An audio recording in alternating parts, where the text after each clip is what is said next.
नमस्ते, good morning, जोहार, सत श्री अकाल दोस्तों।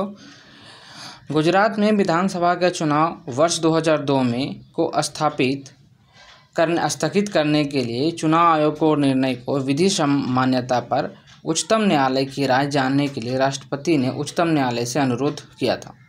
यह कौन सा अनुच्छेद के तहत हुआ था?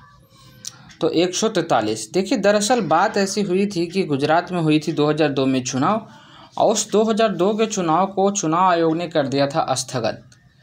तो राष्ट्रपति महोदय को वह जानने का इच्छा हुई कि यह ऐसा क्यों हुआ और हो सकता है क्या।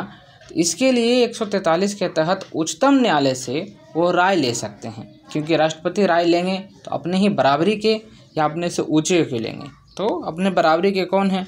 तो उच्चतम न्यायालय के मुख्य न्यायाधीश या उच्चतम न्यायालय के वरिष्ठ न्यायाधीश हैं।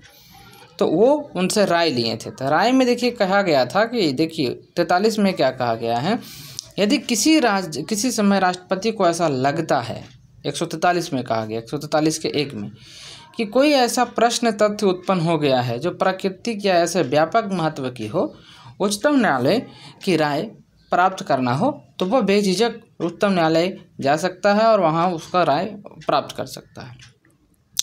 143 के 2 में कहा गया है, राष्ट्रपति अनुच्छेद 131 के वर्णित किसी बात के होते हुए भी इस प्रकार का विवाद जो पहले देखे हैं आप, उस तरह के वर्णित हो तो उच्चतम न्यायालय के निर्देशित कर सकता है कि आप इस पर सुनवाई कीजिए, राय दीजिए, कमेंट कीजिए। ठीक है, नेक्स्ट देखिएगा। निम्नलिखित विधेयक में से किस एक का भारतीय संसद के दोनों सदनों द्वारा अलग अलग पारित होना जरूरी है? कह रहा है ऐसा विधेयक है जिसमें भारतीय संसद में दोनों में अलग अलग पारित होना जरूरी है। ऐसा नहीं कि एक में पारित हो गया तो काम चलेगा। धन विधेयक आपको बेसिकली पता है, लोकसभा में पारित हो जाएगा तो आप काम कर लेंगे, राज्यसभा में तो उसका औपचारिक है। वित्त विधेयक राज्यसभा में पारित हो गया तो लोकसभा में औपचारिक है। ठीक है, साधारण विधेयक तो आप पारित कर ही लोगे, लेकिन संविधान संशोधन दोनों में अलग अलग पारित होना जरूरी है और विशेष बहुमत से पारित होना जरूरी है। इसलिए उत्तर डी सही होगा। आगे चलते हैं, देखते हैं इसका क्या है विस्तार। संविधान संशोधन विधेयक दोनों सदन में उस सदन के कुल सदस्यों का 50% से अधिक, मतलब 2/3 होना चाहिए। ठीक है, उपस्थिति से अधिक मत देने वाले सदस्यों के कम से कम 2/3 से अधिक होना चाहिए। देखिए, पहली बात तो उस सभा जो है, जैसे मान लीजिए लोकसभा है, 543 सीट है लोकसभा में, तो 543 सीट का 50% लोग पहले उपस्थित होना चाहिए उसमें। पहली बात तो ये हो गया। सेकेंड, 50% जो उपस्थित है बच्चे लोग उसमें सदस्य, उसका 2/3 होना चाहिए, तब जाके ये पारित होगा, जो थोड़ा कठिन है। राइट, चलिए आगे देखते हैं। निम्नलिखित कथनों पर विचार कीजिए। 2003 के क्वेश्चन है, भारत में संसद के दोनों सदनों की संयुक्त बैठक 108 अनुच्छेद स्वीकृति है। अनुच्छेद 108 में बिल्कुल सही है। लोकसभा राज्यसभा के संयुक्त बैठक जो है 1961 से चलना शुरू हुआ था। भारतीय संसद के दोनों सदनों की दूसरी संयुक्त बैठक बैंकिंग सेवा आयोग निरस्त बिल की पारित करने के लिए हुआ था। इनमें से कौन सा क्वेश्चन जो है उत्तर सही है या तो हैं, इसके बारे में जानना। 1 2 2 3 या 1 3 या 1 2 3, तीनों में से कौन सा सही और करेक्ट उत्तर हो जाएगा? 1 2 3। चलिए विस्तार से इसको समझते हैं। अनुच्छेद 108 के तहत भारत के राष्ट्रपति दोनों सदनों को संयुक्त बैठक बुलाने की सहमति रखते हैं। प्रथम संयुक्त बैठक 1961 ईस्वी में ही हुआ था और इसे दहेज निषेध विधेयक 1959 के मामले को सामना करना पड़ा था। देखिए, कह रहा है कि दहेज निषेध विधेयक कब आया था? 1959 में, बट दहेज रुका नहीं है, अलग बात है। ठीक है, द्वितीय संयुक्त बैठक जो हुआ था 1978 ईस्वी में आयोजित किया गया था बैंकिंग सेवा को निरस्त करने के लिए। जो इसका कहा जाता था विधेयक को बैंकिंग सेवा आयोग विधेयक 1977 अस्वीकार कर दिया गया था इसको। ठीक है, चलिए अब देखते हैं नया क्वेश्चन। लोकसभा का कार्यकाल किसी भी परिस्थिति में नहीं बढ़ाया जा सकता है। एक बार में 6 महीने तक के लिए बढ़ाया जा सकता है। आपातकाल की घोषणा के दौरान एक बार में 1 वर्ष तक बढ़ाया जा सकता है। आपातकाल की घोषणा के दौरान एक बार में 2 वर्ष के लिए बढ़ाया जा सकता है। इसमें से कौन सा उत्तर सही है या तो हैं? तो सही उत्तर हो जाएंगे, एक बार में इसे 6 महीना तक ही बढ़ाया जा सकता है, 6 महीना से ज़्यादा नहीं बढ़ाया जा सकता है। चलिए विस्तार से इसको देखते हैं। 83 की दो में लोकसभा जब तक कि जल्द ही भंग ना हो जाए, जब तक जल्द भंग नहीं हो जाए, अपनी पहली बैठक के लिए नियत तारीख से 5 साल तक बनी रहेगी। देखिए, जैसे दिन पहली बैठक हुई, पहली बैठक से 5 साल तक के वो बनी रहेगी। आपको पता है चुनाव जीतने के बाद मंत्रिमंडल जैसे विस्तार होता है तो पहला बैठक स्टार्ट हो जाता है, तो ये बनी रहेगी 5 साल तक, बशर्ते उस उक्त अवधि के उस आपातकाल की उद्घोषणा चल रही हो। तब क्या करना होगा, संसद द्वारा कानून द्वारा एक समय के रूप में 1 वर्ष से अधिक की अवधि के लिए बढ़ाई जा सकती है और किसी भी मामले में 6 महीना की अवधि के आगे नहीं बढ़ाई जा सकती है। अब क्या कह रहा है, जो समझिए बढ़िया से, कह रहा है कि 1 वर्ष से अधिक अवधि के लिए बढ़ाई जा सकती है, किसी भी मामले में 6 महीने की अवधि से आगे नहीं बढ़ाई जा सकती है। समझें? भारतीय संसद किस रीति से प्रशासन परिनियंत्रण करती है? 2001 का पूछा हुआ क्वेश्चन है, किस नीति से करती है? तो चलिए इसका उत्तर हम लोग जो करती है संसद समितियों के माध्यम से। देखिए, भारतीय प्रशासन जो है कैसे करेगी, संसद के समितियों के माध्यम से, जैसे लोक लेखा समिति हो गया, प्राक्कलन समिति हो गया, ये सब समिति के माध्यम से वो संचालन करती है, प्रशासनिक करती है। देखिए, भारत संसद संसदीय समिति के माध्यम से प्रशासन पर नियंत्रण करने का कार्य करती है। संसदीय समिति से तात्पर्य है कि उस समिति से है जो सभा द्वारा नियुक्त या निर्वाचित की जाती है अथवा अध्यक्ष द्वारा नाम निर्देशित की जाती है और अध्यक्ष के दिशा निर्देश कार्य करती है तथा अपनी प्रतिवेदन सभा को या अध्यक्ष को प्रस्तुत करती है। इस तरह से सही है। निम्नलिखित कथनों में से कौन सा धन विधेयक के बारे में सही नहीं है? कौन सा सही नहीं है? यहाँ पे नहीं देखने वाली एक बहुत बड़ी बात है कि सभी क्वेश्चन में नहीं जरूर देखिएगा, कौन सा सही नहीं है। धन विधेयक संसद के दोनों सदनों में से किसी भी सदन में प्रस्तावित किया जा सकता है, पहली बात कह रहा है। दूसरा, लोकसभा अध्यक्ष यह निर्णय लेगा कि अंतरिम रूप से कि प्राधिकरण धन विधेयक है या नहीं, ये बात सही है। लोकसभा द्वारा पारित किसी धन विधेयक को राज्यसभा में 14 दिन के भीतर लौटा देना होगा, नहीं तो ऐसा ही माना जाएगा कि आप पास कर दिए हैं। राष्ट्रपति किसी धन विधेयक को लोकसभा में पुनर्विचार के लिए नहीं लौटा सकता है। तो इसमें से कौन सा जो है उत्तर, तो इसमें से सभी के सभी उत्तर सही हैं। कौन कौन? बी, सी और डी। अब पूछा गया है नहीं सही है, तो इसका सही उत्तर हो जाएगा दोनों सदनों वाला। क्या है? धन विधेयक संसद के दोनों सदनों में किसी भी प्रस्तुत कर सकते हैं, नहीं कर सकते हैं, सिर्फ लोकसभा में ही होगा। अनुच्छेद 110 के तहत धन विधेयक को पारित किया जाता है। अनुच्छेद 109 के तहत विशेष प्राधिकरण का प्रावधान किया गया है। 14 दिन के भीतर लौटा देना है राज्यसभा को इसको, नहीं तो इसको स्वतः माना जाएगा कि पारित कर दिया गया है। ठीक है। अध्यक्ष सदन के किसी भी सदस्य को बोलने से रोक सकता है और अन्य किसी शव सदस्य को बोलने दे सकता है, यह घटना कहलाती है। देखिए, अध्यक्ष जो है ना, लोकसभा के अध्यक्ष किसी भी सदन को बोलने से रोक सकता है, सदस्य को, किसी को कह सकता है हाँ आप बोलो, ये अध्यक्ष के पास पावर है। तो इसको क्या कहते हैं? जो पूछ रहा है, ये पूछ रहा है कि इस तरह की घटना है उसे कहा जाता है बैठ जाना प्रस्ताव, एल्डिंग द फ्लोर। समझे? एल्डिंग द फ्लोर होता है, संसद जब देखते होंगे किसी सदन में चल रही होगी तो क्या कहा जाता है, किसी को अध्यक्ष महोदय कहते हैं बैठ जाइए हाँ और बोलिए, तो इस तरह का तो कहा जाता है बैठ जाना प्रस्ताव। ठीक है। नेक्स्ट अगला, लोकसभा के अनुसूचित जनजाति ST के लिए किस राज्य में सर्वाधिक आरक्षित सीट दिया गया है? वह राज्य कौन सा है? बिहार, गुजरात, उत्तर प्रदेश, मध्य प्रदेश। तो सबसे ज़्यादा जाति है वो है मध्य प्रदेश में। ठीक है। अब मध्य प्रदेश में है तो मध्य प्रदेश के बारे में विस्तार से देखते हैं। मध्य प्रदेश में है और मध्य प्रदेश में सबसे ज़्यादा ST जनजाति है, यहाँ सबसे ज़्यादा वन है, यहाँ सबसे ज़्यादा वन के लिए भी यही माना जाता है राज्य। निम्नलिखित कथनों पर विचार कीजिए। भारतीय संविधान में कोई संशोधन लाने का उपक्रम किया जा सकता है, कैसे? लोकसभा में, राज्यसभा में, राज्य विधानमंडलों द्वारा, राष्ट्रपति द्वारा। कोई भी संशोधन यदि जो संविधान में चाहिए तो ये कैसे लाया जा सकता है? ऑप्शन दिया गया है केवल 1, 2, 3, 2, 3, 4, 1, 2। तो इसका लाने के लिए, प्रस्ताव पारित करने के लिए 1 और 2 होगा। लोकसभा में या राज्यसभा में, दोनों में किसी में ला सकते हैं जो संविधान को संशोधित कर सकता है।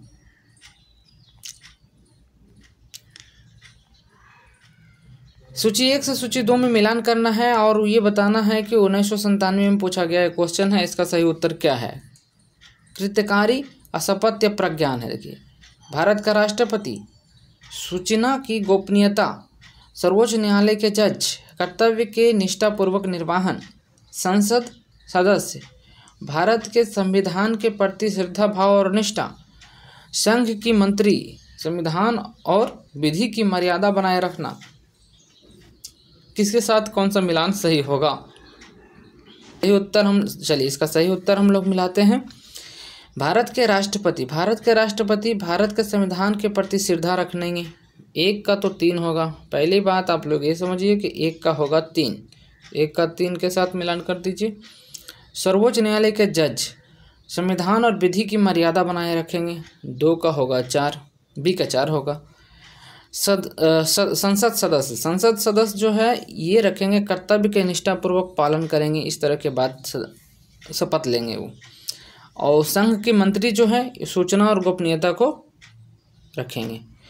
मंत्री जो होंगे वो कहेंगे सूचना और गोपनीयता को हम रखेंगे। सूचना मतलब कोई भी सूचना हो उसको, जैसे पैंडेमिक आया था कोविड, उसमें बहुत सारे मंत्री को मालूम था ऐसे होगा, लेकिन उन्होंने गोपनीयता को शपथ लिया था, इसलिए नहीं बोला था। ठीक है, इस तरह से सही उत्तर हो जाएगा 3, 4, 2, 1। चलिए आगे बढ़ते हैं। यहाँ देखिए यही मिलान दिया हुआ है। भारत का राष्ट्रपति भारत के संविधान के प्रति श्रद्धा भाव और निष्ठा रहेगा। सर्वोच्च न्यायालय के न्यायाधीश जो होंगे संविधान की विधि का मर्यादा बनाए रखेंगे। संसद सदस्य जो होंगे कर्तव्य की निष्ठापूर्वक निर्वहन करेंगे। संघ के मंत्री जो होंगे सूचना की गोपनीयता रखेंगे।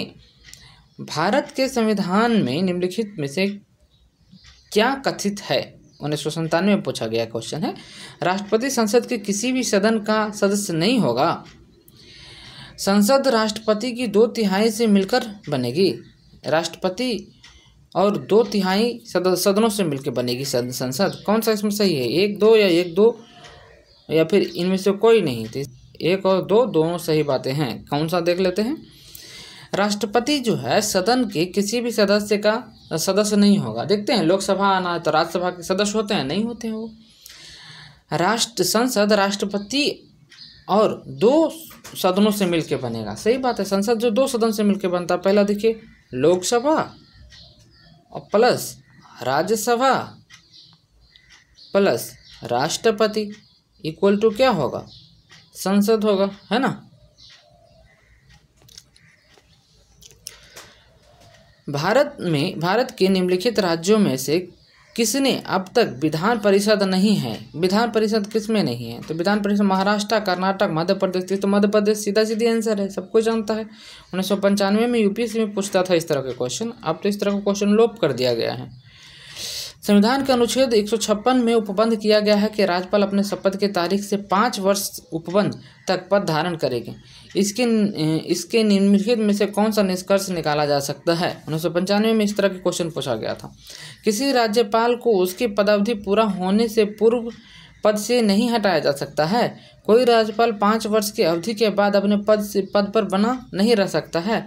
इनमें से कौन सा उत्तर सही है या तो है गया है? ये जो बोला गया है इसके कोई भी बात सही नहीं है, इनमें से कोई नहीं सही है। राज्यपाल जो है राष्ट्रपति के प्रसाद मर्यादा पे होते हैं, और यहाँ पे कहा गया है कि क्या इस तरह से हो सकता है? नहीं हो सकता बिल्कुल। देखिए 156 में राज्यपाल का पद की अवधि किया गया है। राज्यपाल राष्ट्रपति के प्रसाद मर्यादा पर धारण करेंगे, उनके मन मुताबिक होगा। राष्ट्रपति जब चाहे तो हटा सकते हैं। राज्यपाल राष्ट्रपति को संबोधन अपने हस्ताक्षर हस्त सहित लेख द्वारा अपना पद त्याग सकता है। जैसे चाहेगा राज्यपाल कि नहीं मुझे नहीं राज्यपाल रहना है, तो राष्ट्रपति को अपना पद त्याग के पत्र दे सकता है वो। इस लेख में पूर्वगामी प्रावधानों के अधीन एक राज्यपाल उस तारीख से 5 वर्ष की अवधि के लिए धारण करेगा जिस दिन वह अपने कार्यकाल में प्रवेश करता है। समझो, कार्यकाल में जैसे प्रवेश करेगा तो 5 साल के लिए धारण करेगा। अमूमन ये चलता है, बशर्ते कि एक राज्यपाल अपने कार्यकाल की समाप्ति के बावजूद तब तक अपने पद पर बना रहेगा जब तक कि उसका उत्तराधिकारी प्रवेश नहीं कर जाता है। देखिए राज्यपाल राष्ट्रपति दोनों जो है ये भारत के गार्जियन होते हैं, देश के गार्जियन है, राज्य के गार्जियन है। तो ये दोनों जो है जब तक रहेंगे जब तक कोई नया गार्जियन नहीं आ जाए। गार्जियन विहीन राज्य नहीं होना चाहिए, समझें। तो इसलिए इसका होगा कि जब तक नया नहीं आएगा तब तक रहेगा। दूसरी बात है कि जब त्याग देना है तो राष्ट्रपति को दे देंगे। ऐसा कोई बात नहीं कि 5 साल तक ही रहना है।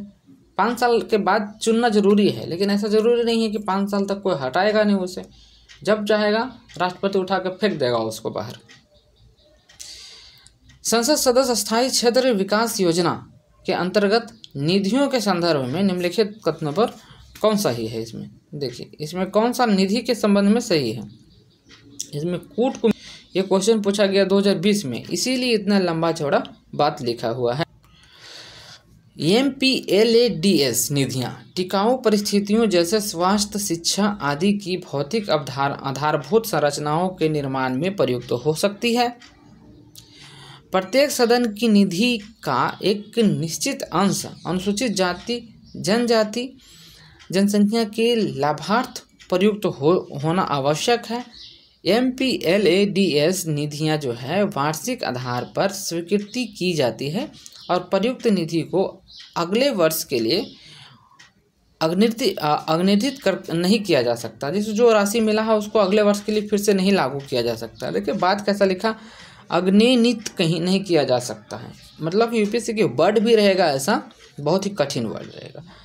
कार्यान्वयन हो रहे सभी कार्यों में से कम 10% कार्यों का जिला पदाधिकारी द्वारा प्रतिवर्ष निरीक्षण अनिवार्य है। इसका कौन सा उत्तर सही है? तो देखिए इसमें सही उत्तर होगा 1, 2 और 4। 1, 2 और 4 इसका सही उत्तर होगा। ठीक है, चलिए अब विस्तार से देखते हैं। बाद के वर्षों में उपयोग के लिए जिले में बचे धन को आगे बढ़ाया जा सकता है। समझे, कह रहा है कि नहीं बढ़ाया जा सकता है, नहीं बढ़ाया जा सकता भाई, बढ़ाया जा सकता है। इसमें क्वेश्चन में कह दिया, आंसर में कह दिया नहीं बढ़ाया जा सकता। ठीक है, और देखिए MPLAD निधियों का उपयोग स्वास्थ्य, शिक्षा आदि आधारभूत संरचना के लिए किया जा सकता है। संसद को प्रत्येक वर्ष अनुसूचित जाति, अनुसूचित जनजाति के लिए 15% ST आबादी के निवास वाले क्षेत्र में, 7.5% ST वाले के क्षेत्र में धन को सिफारिश करना जरूरी है। देखिए जहाँ 15% जो है SC वाले लोग हैं वहाँ धन लगाना जरूरी है, और 7.5% जो है ST वाले जो क्षेत्र हैं वहाँ धन लगाना जरूरी है। SC ST के लिए अम्बेडकर जी ने बढ़िया काम कर दिया था यार। रियल मायने में आरक्षण का किसी को लाभ मिला है तो SC ST को ही मिला है। भारत के संविधान के अनुच्छेद 360 के अधीन वित्तीय आपात के उपबंध निम्नलिखित कथनों पर विचार करना है। 2007 में पूछा गया क्वेश्चन है, तो कह रहा है कौन सा? इसमें चौड़ा बातों में सिर्फ एक बात सही है, वित्तीय आपात की उद्घोषणा जो है 2 मास की समाप्ति पर परिवर्तन में नहीं करेगी यदि उस अवधि की समाप्ति से पहले संसद के दोनों सदनों में संकल्पों द्वारा उसका अनुमोदन नहीं किया जा चुका हो। ठीक है, वित्तीय आपात तभी कर सकते हैं जब 2 वर्ष के समाप्ति से पहले होगा। अनुच्छेद के 360 में ये बातें पूरी बढ़िया से व्याख्या किया गया है। कहा गया है कि वित्तीय आपात की घोषणा करने वाले उद्घोषणा को संसद के दोनों सदनों द्वारा इसके जारी होने की तिथि से 2 महीने के भीतर अनुमोदन किया जाना चाहिए। जब लोकसभा की घोषणा को मंजूरी दिए बिना 2 महीने की अवधि के दौरान भंग कर दिया जाता है तो उद्घोषणा उसके पुनर्गठन के बाद लोकसभा में पहले बैठक के 30 दिन के भीतर उसे कार्य संपन्न करना चाहिए। बशर्ते राज्यसभा को इस सूची से मंजूरी दे दी गई हो। तब 1 वर्ष बाद एक बार संसद के दोनों सदनों द्वारा अनुमोदित किए जाने के बाद वित्तीय आपात अनिश्चित काल तक जारी रहता है, इसलिए उसके संचालन के लिए कोई अधिकतम अवधि निर्धारित नहीं किया गया है और इसकी निरंतरता के लिए बार बार संसदीय अनुमोदन की आवश्यकता नहीं पड़ती है। वित्तीय आपात काल की उद्घोषणा को मंजूरी देने वाले प्रस्तावना को संसद के किसी भी सदन द्वारा केवल साधारण बहुमत से पारित किया जा सकता है। वित्तीय आपात काल की उद्घोषणा को राष्ट्रपति द्वारा किसी भी समय बाद में उद्घोषित किया जा सकता है। इस तरह की उद्घोषणा को संसद को अनुमोदन की आवश्यकता नहीं होती है। वित्तीय अब देखिए एक बता जान लीजिए, राष्ट्रपति सर्वोच्च न्यायालय और उच्चतम न्यायालय के न्यायाधीशों सहित संघ के मामले के संबंध में सेवा करने वाले सभी या किसी भी वर्ग के व्यक्ति के वेतन और भत्ते में कमी के लिए निर्देश जारी कर सकता है। वित्तीय आपात जब हो जाएगा तो कह देगा कि इसमें राष्ट्रपति, सर्वोच्च न्यायालय, उच्च न्यायालय, इनका वेतन जल्दी कटता नहीं है, कभी नहीं, कोई भी आपात आ जाए। लेकिन वित्तीय आपात में है कि आप लोग का भी वेतन कटौती कर दिया जाएगा। जैसे 2,75,000 मिलता है महीना का वेतन, उच्च न्यायालय के न्यायाधीश का, ठीक है, तो इनका वेतन कहेगा कि आपको अब मिलेगा 50,000, राइट। तो कभी भी कर सकता है इस तरह की बातें। लेकिन अब ये वित्तीय आपात को ख़त्म करने के लिए संसद की अनुमति की ज़रूरत नहीं होती है। राष्ट्रपति स्वयं आके मुख से कहेंगे आज से वित्तीय आपात खत्म, मतलब ख़त्म, ठीक है। इस तरह के क्वेश्चन को आप सुनने के लिए, देखने के लिए हमारे चैनल को लाइक से सब्सक्राइब कर लीजिए, ताकि मैं आपको हर दिन क्वेश्चन आकर बता सकूं। बाय बाय दोस्तों, थैंक यू, सत श्री अकाल, नमस्ते।